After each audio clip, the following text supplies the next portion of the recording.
దేవుని నామానికి మహిమ కలుగును గాక. ఈ క్రీస్తు పరిచర్య ఛానల్ని అనుసరిస్తున్న క్రీస్తు పరిచర్య అనుచరులకును యావత్ ప్రపంచానికి మన ప్రభు అయిన యేసుక్రీస్తు నామంలో మా శుభాభివందనాలు తెలియజేసుకుంటున్నాను. అయితే ప్రియమైన దేవుని బిడ్డలారా, ఈ దిన వాగ్దానం మరియు ధ్యానంలోకి వెళ్ళే ముందర చాలా మందికి చాలా విధమైన కష్టాలు ఉంటాయి. ఏదో ఒక కుటుంబంలో ఏదో విధమైన కష్టాలు ఉంటాయి. ఈ యొక్క క్రైస్తవ జీవితాన్ని మనం జీవిస్తున్నప్పుడు ఈ యొక్క కష్టాలు, ఆటంకాలు, అడ్డంకులు ఖచ్చితంగా మనకు ఎదురవుతున్న సమయాలు ఎక్కువగానే ఉంటాయి.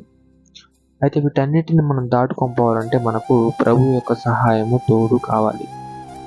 ప్రభు యొక్క సహాయం తోడు కావాలంటే ప్రభుతో మనం దగ్గరగా ఉండి ఆయనను అనుసరిస్తూ, ఆయన చెప్పిన ప్రతి మాట వింటూ, ఆయన చెప్పిన మాటలను మనం గ్రహిస్తూ, ఆయన చిత్తాన్ని వెతికి నిత్యం ఆయన దారిలో నడిచే వారిగా మనం తయారవ్వాలి.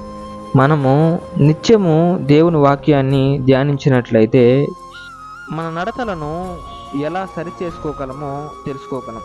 ఈ దిన ధ్యానంలోకి మరియు వాగ్దానంలోకి వెళ్తే యిర్మీయా 31వ అధ్యాయం 13వ వచనం, వారి దుఃఖమునకు ప్రతిగా సంతోషమిచ్చి వారిని ఆదరించేదను, విచారము కొట్టివేసి నేను వారికి ఆనందము కలుగుజేతును. ఆమేన్. ఈ యొక్క వాక్యాన్ని ఈరోజు మన వాగ్దానంగా ఉంచుకుంటున్నాం. అయితే ఏమైనా దేవుని బిడ్డలారా, ఈ వాక్యం ద్వారా మనం దేవుని ధ్యానాన్ని చేయడానికి ప్రయత్నం చేద్దాం. అయితే ఈరోజు చాలా కుటుంబాల్లో ఎన్నో విధమైన శోధనలు, బాధలు, కష్టాలతో బాధపడుతున్నారు.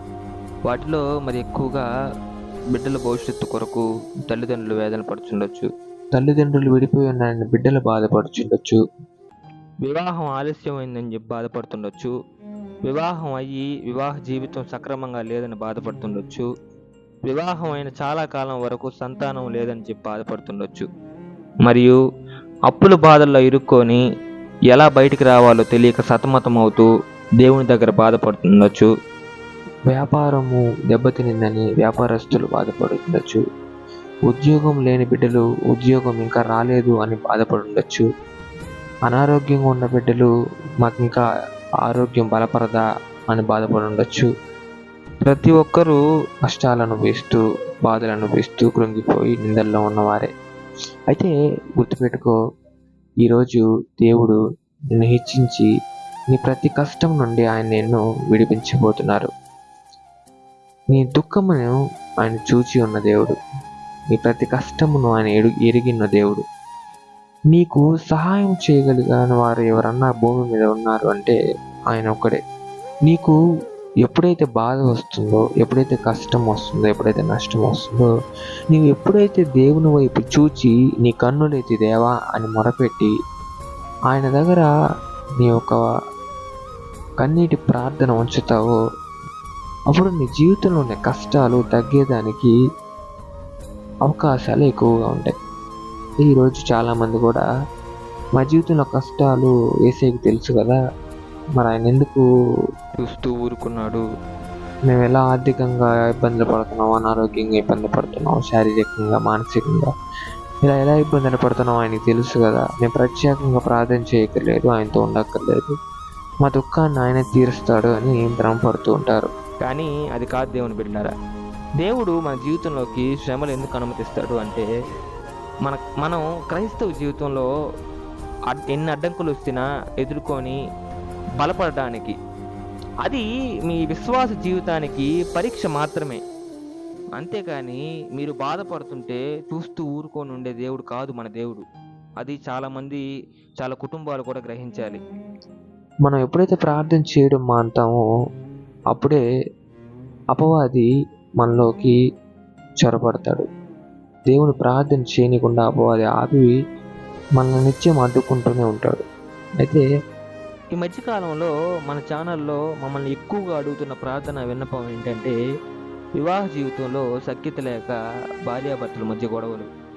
అపవాది వారి మధ్య గొడవలు రేపి వారి అన్యోన్యతకు భంగం కలిగించేలా చేసి ఆ కుటుంబంలో వారి బిడ్డలకి ఎంతో వేదన కలిగిస్తున్నాడని. మీరు గుర్తుంచుకోండి, దేవుడు మీకు తోడుగా ఉన్నాడు. మీకు అపవాది పెట్టే కష్టాలు, అపవాది పెట్టే గొడవలు మీ కుటుంబంలో వర్ధిల్లకుండా ఉన్నారంటే భార్యాభర్తలిద్దరూ సఖ్యతతో ఐక్యంగా ఉండి మీ యొక్క ప్రార్థన విన్నపము ప్రభు పాదాల చెంత ఉంచండి. గుర్తుపెట్టుకోండి, ఈరోజు మీ జీవితాల్లో ప్రభు కార్యం చేయబోతున్నాడు. మీ ప్రతి కష్టం నుండి ఆయన మిమ్మల్ని విడిపించబోతున్నాడు. మీ ప్రతి నష్టము ఆయన తీర్చబోతున్నాడు. దేవుడు విరిగి నలిగిన హృదయం గల వారికి చాలా సమీపంగా, చాలా దగ్గరగా ఉంటాడు. మనం విరిగిన హృదయాలతో ఆయన వైపు చూస్తే మన బాధలకు ఓదార్పునిచ్చే దేవుడై ఉన్నాడు. అయితే ఏ కుటుంబం తమ బాధల కొరకు దేవుని దగ్గర మొరపెట్టుకుంటున్నారో ఆ కుటుంబానికి శుభవార్త. కాబట్టి భయపడకుడి, మీకు తోడై ఉన్న ప్రభు ఆయనే మీ ముందు నడుస్తున్నాడు. మీకు ఎటువంటి ఆపద, ఎటువంటి కష్టనష్టపాయాలు రాకుండా ఆయన మిమ్మల్ని నిత్యం కాపాడి బలపరుస్తూ ఉన్నాడు.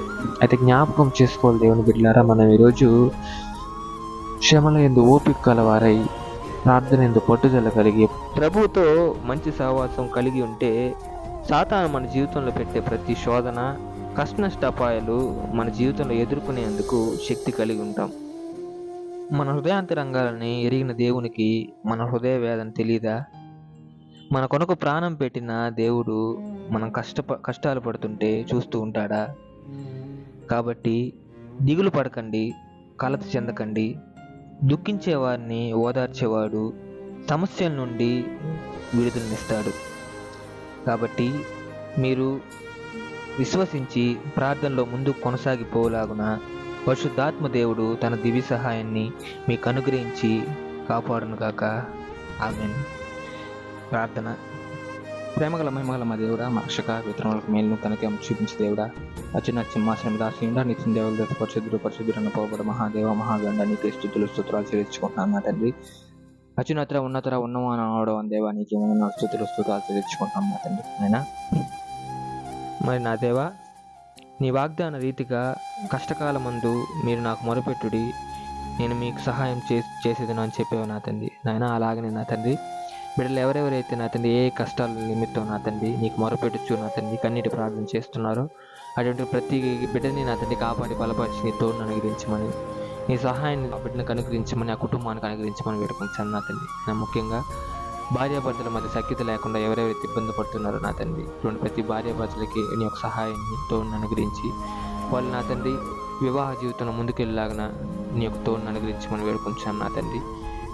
బిడ్డ ప్రతి కుటుంబాన్ని ఆశీర్వదించి ఏ ఒక్క శోధనైనా ఎదుర్కొనేదానికి నీ శక్తిని అనుగ్రహించమని, అలాగే నా ప్రభువా మా ఈ క్రీస్తు పరిచయం నిండారులుగా ఆశీర్వదించి ఎటువంటి ఆటంకాలు లేకుండా ముందుకు కొనసాగిపోలాగున నీ దివ్య సహాయాన్ని మాకందరికీ అనుగ్రహించమని మన ప్రభువైన యేసుక్రీస్తు నామములో అడిగి వేడుకొని పొందుకొంచున్నాం మా తండ్రి. ఆమేన్. మరియు మీకు ఎటువంటి ప్రార్థన అవసరాలు ఉన్నా మీరు మాకు తెలియజేసినట్లయితే మేము నిత్యం ప్రభు సన్నిధిలో ప్రార్థిస్తాం. క్రైస్తలో గాడ్ బ్లెస్ యూ.